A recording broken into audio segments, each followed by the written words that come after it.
Hello everyone, welcome to my Session 7 Teaching Memo and Session 8 Introduction. The weather up here in Poughkeepsie has been hot, to say the least. To work out, I've had to go out either early in the morning or just before sunset. Summer is half over and there are 4 weeks left in the course. Time to dig in. Just a little housekeeping. We've had a couple of weeks without a discussion board or a written assignment. But that will change this week. I see that almost all of you have submitted your first draft of the selective response test, so that makes me feel good, and that's why I didn't give you any written assignments in the last couple of weeks, so you could focus on getting that your first draft of that selective response test done. It's important that everyone do this, as you'll see when I discuss this session's assignments. All of you should have finished the first draft of the selective response test by now. There was only a couple of you that hadn't done it, so get it done and upload it ASAP in your assigned group in the initial test at selective response test discussion board.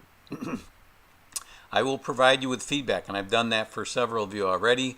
I will insert it directly onto the draft of your Word document. So you must submit your draft a select response test as a Word document. If you're using Pages, you can save it as a Word document. Pages has that capability. Most of my comments will be regarding the quality of your learning targets, formatting issues, and the quality of your question types. And if they're actually assessing the learning targets, if they're aligned with those learning targets. That's one of the big ideas of creating this test, is that your questions are assessing your learning targets. You're just not pulling them out of the EdTPA at random. If you if you are planning on doing the EdTPA for certification, it's essential that you delve into the rubrics. Many of you haven't done that, and that's because it's easy to create simple knowledge type questions. How many videos do you need to submit? How long should they be? How many commentaries? Those are things that are not going to help your colleagues pass the EdTPA. They will know those things right away because they'll find that out immediately. It's the nuances of the rubrics that will help them pass. The difference between a level 2 and a 3, between a 3 and a 4. You will be able to revise and upload it, your test, in a new discussion board, and I'll show you that right now. If you go into all discussions, you'll see that this initial select response test due July 24th, that was yesterday. All of you should have uploaded, and then what you do is you download it, take it, and then upload it back here where you will give feedback. And you'll see that I have given feedback as well. This is where you'll get my feedback. You'll download your draft here, and I've given some general feedback in the discussion board, and then you'll download it. I'm still working on that, so if you don't find yours, don't panic. I'll be done with those probably in a couple of days. I would say by tomorrow or Tuesday or Wednesday, I will have looked at everybody's and given you feedback. So be on the lookout for that. Most of you have not given any reasoning targets or reasoning questions, and that's going to affect you in one section of the rubric. You're going to get no points in that section of the rubric. I've included an example of a reasoning question here. Typically, your reasoning questions will be the multiple choice questions. I did see a test this session. If you want to see a test with a lot of reasoning questions in it, go in and look at Melissa's test. I'm not sure which group Melissa is in, but I'm trying to see if I can find it. I'll go into all discussions here, and I'll see where Melissa did. But Melissa did a nice job.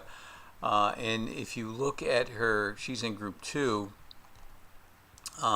If you go into group 2 and look at, I believe I posted Melissa's test here. Melissa draft, yeah. Open her draft and look at her.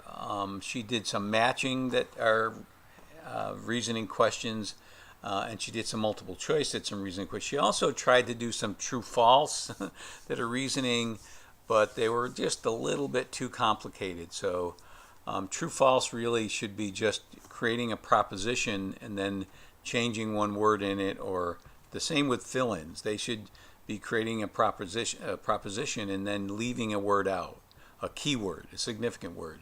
Many of you have made fill-ins with 2 and 3 blanks. I wouldn't recommend that. If you're going to do that, then your 3 blanks need to be 3 separate questions, need to be numbered. And some of you have made your fill-ins extended written response or short answer written responses, and those aren't an option that we have for this test. So something to keep in mind. Several of you commented on the bias quiz with questions specifically about the empirical versus the judgmental methods of determining bias. You can read about this in our text, Popham 2014, on pages 132 to 135. There are only 2 ways a test can be biased: by offending someone or unfairly penalize them based on their subgroup membership. And that's key, subgroup, not group.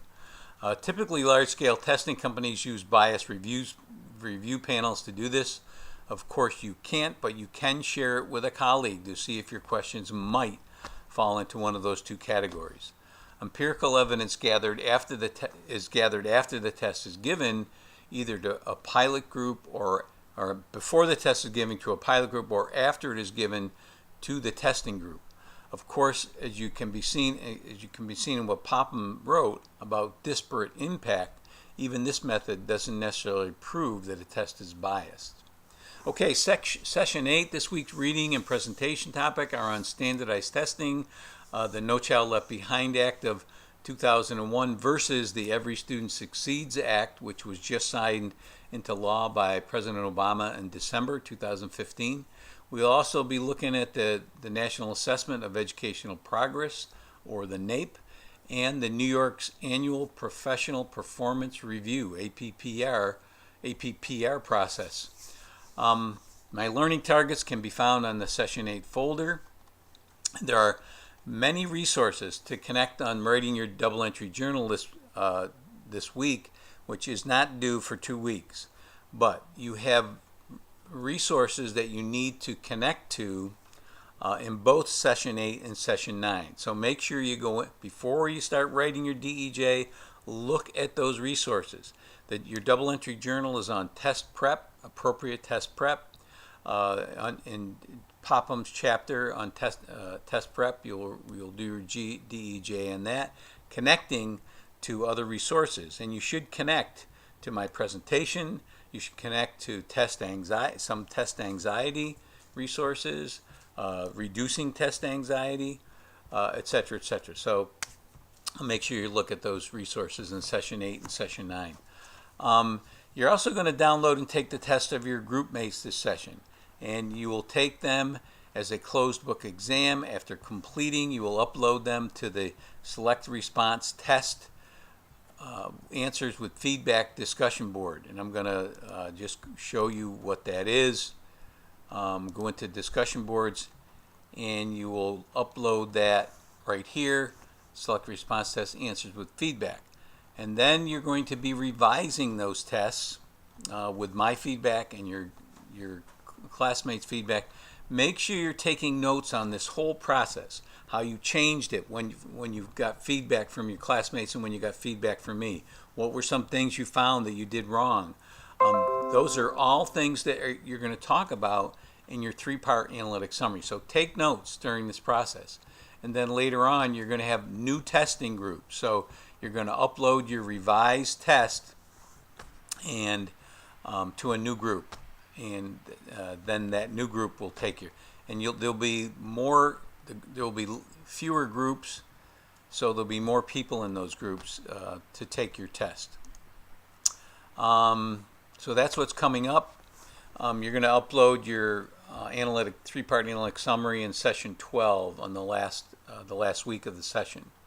Your feedback's important, and I've added an article into course materials. So if you go into coursework by week, you'll notice I have session 8 and session 9 up at the top. In session 8, in your assignment, you're going to see an article, 7 Keys to Effective Feedback. So make sure you read that prior to giving your group mates feedback, and don't just say, "Oh, you did a nice job, I liked it." That doesn't help the person get better. Give them say, "This wasn't clear, I was confused about this, I liked this, but this wasn't so great." So one of the feedback articles I've read is to give a feedback sandwich. Start off with a positive comment, give some feedback for improvement, and then end up with a positive comment. I like that, a feedback sandwich. One thing that you need to know is that you're going to be graded for each of these discussion boards that you're giving your test to your classmates. It's going to be pass-fail. You're either going to get 100, or if I do downgrade it, it will be because you handed it in late.